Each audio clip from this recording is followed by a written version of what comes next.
अंत भला तो सब भला। रोली की शादी उसके माँ बाप एक ऐसे लड़के से करा देते हैं।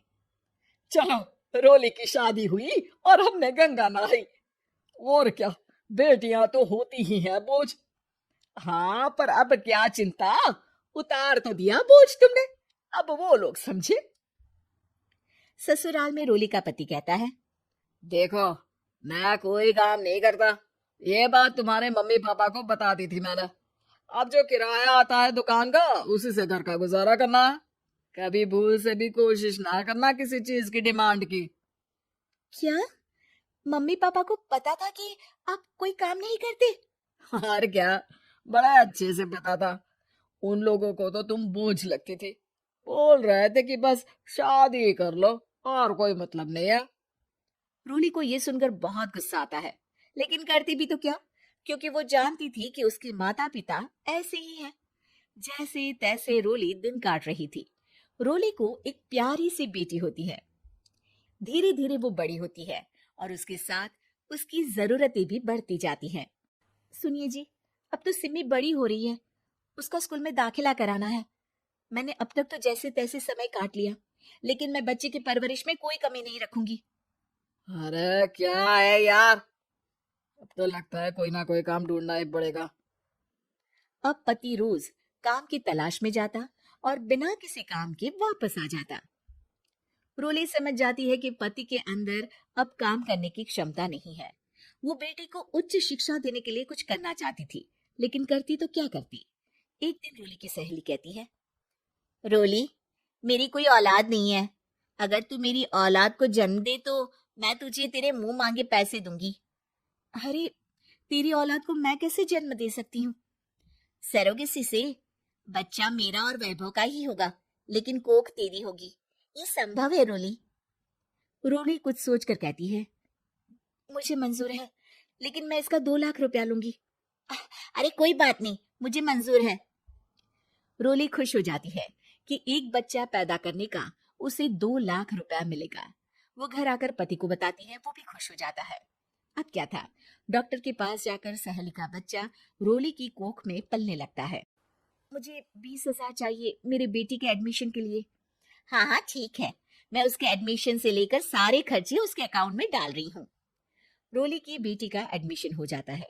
रोली को लगता है कि वो अब सब कुछ ठीक कर देगी। दिन और महीने आगे बढ़ते हैं। अब एक दिन, एक बात कहूँ जी, काश इस बच्चे को मैं रख पाती। मैं अब इससे काफी जुड़ गई हूँ। अरे यार, पता नहीं किसका बच्चा है, अपने पास है ना अपनी मुन्नी। हाँ, लेकिन अब मैं भी इस बच्चे से जुड़ाव फील करने लगी हूँ। लेकिन मैं ये जानती हूँ कि ये मेरा बच्चा नहीं है। दोनों की जिंदगी ठीक चल रही थी, लेकिन कहते ना कि सुख का पल ज्यादा लंबा नहीं होता। एक दिन रोली की सहेली का फोन आता है। रोली, मुझे अब ये बच्चा नहीं चाहिए, मैं अपने पति को छोड़ रही हूँ। अरे लेकिन मुझे पैसों की जरूरत है, बच्चा तुम्हारा है, मैं क्या करूंगी? सहेली बिना कुछ बोले फोन काट देती है, फोन स्विच ऑफ कर देती है। लेकिन रोली के जीवन का तूफान यहीं नहीं रुकता। रोली, मैं इतना भार नहीं उठा सकता। आज पढ़ाई का पैसा मांग रही हो, कल को शादी, कॉलेज और पता नहीं क्या क्या। मैं तुम्हें छोड़ रहा हूँ, अपनी बच्ची उठाओ और निकलो इस घर से। अरे पर मैं कर तो रही हूँ ना बच्चे के लिए काम, आप आराम से रहिए ना। क्या काम कर रही हो, देख रहा हूँ मैं। ये छोटा शहर है, यहाँ लोगों को बात बनाते वक्त नहीं लगता। तो मैं क्या करूं? ज्यादा पढ़ी लिखी नहीं हूँ, कैसे घर के खर्चे चलाऊं? और आप तो काम करना ही नहीं चाहते। हाँ, ना चाहता हूँ और ना ही करूंगा। रोली को पति की बात पर काफी गुस्सा आ जाता है। ठीक है, अगर मेरे जीवन में संघर्ष लिखा है तो वही सही। इस वक्त पति होने के नाते आपको मेरा साथ देना चाहिए था, लेकिन नहीं, आपने तो इस हाल में मुझे घर से बाहर निकालने की बात कह डाली। देखो, ये सारी फालतू की बातों के लिए वक्त नहीं है मेरे पास। रोली, जिसकी कोख में किसी और का बच्चा था और साथ छोटी सी बेटी, पति का घर छोड़कर रास्ते पर आ जाती है। रोली के पास मायके के सिवा दूसरा कोई रास्ता नहीं होता। अरे रोली कैसी है, कितने दिनों के लिए आई है? हमेशा के लिए माँ। वो माँ को सारी बात बता देती है। ओए लड़की, इतनी हिम्मत का काम कर लिया। अरे ना ना, यहाँ कोई जगह नहीं है। तुम तो अपना बोरिया बिस्तर उठाओ और निकलो यहाँ से। रोली के पास अब मायके का रास्ता भी नहीं बचता। वो चुपचाप बच्चे को लेकर जा रही थी कि उसे दर्द होता है और वो डॉक्टर के पास चली जाती है।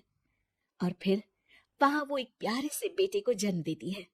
कितना प्यारा है, कितने अभागे हैं इसके माँ बाप जो इसके पैदा होने पर भी नहीं है। तभी वहां डॉक्टर आ जाती है। रोली, बच्चे के पिता तुमसे मिलना चाहते हैं। आपका बहुत बहुत शुक्रिया। मैं इस बच्चे को पालूंगा, भले ही इसकी माँ ने इसे छोड़ दिया हो, पर मैं अपनी जिम्मेदारी निभाऊंगा। तो क्या आप मुझे इसके पैदा करने के लिए जिन पैसों की बात हुई थी वो भी देंगे? हाँ, और साथ ही आप चाहे तो मेरे घर में रहकर मेरे बच्चे की देखभाल भी कर सकती हैं। मैं उसके लिए आपको सैलरी दे दिया करूंगा। रोली को लगता है कि जैसे भगवान ने उसके लिए सुकून का रास्ता खोल दिया। वो अब मुकेश के साथ उसके घर चली जाती है, जहां रहकर वो उस बच्चे की देखरेख करती है। अब मुकेश के घर को रोली अच्छे से संभाल लेती है, उसके लिए खाना बनाने से लेकर बच्चों की देखभाल और घर की देखरेख।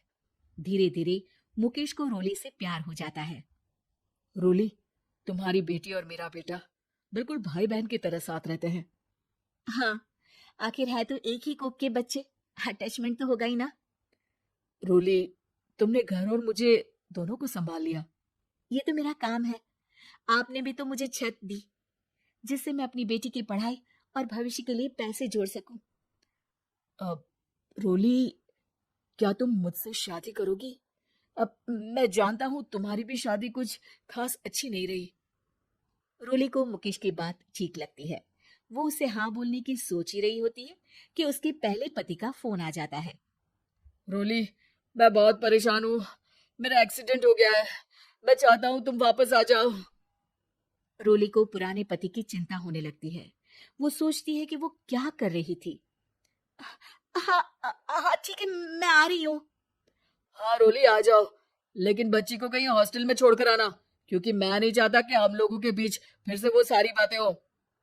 रोली को समझ आ जाता है कि पति आज भी सुधरा नहीं है। वो पति के पास जाने से इनकार कर मुकेश को हाँ कर देती है।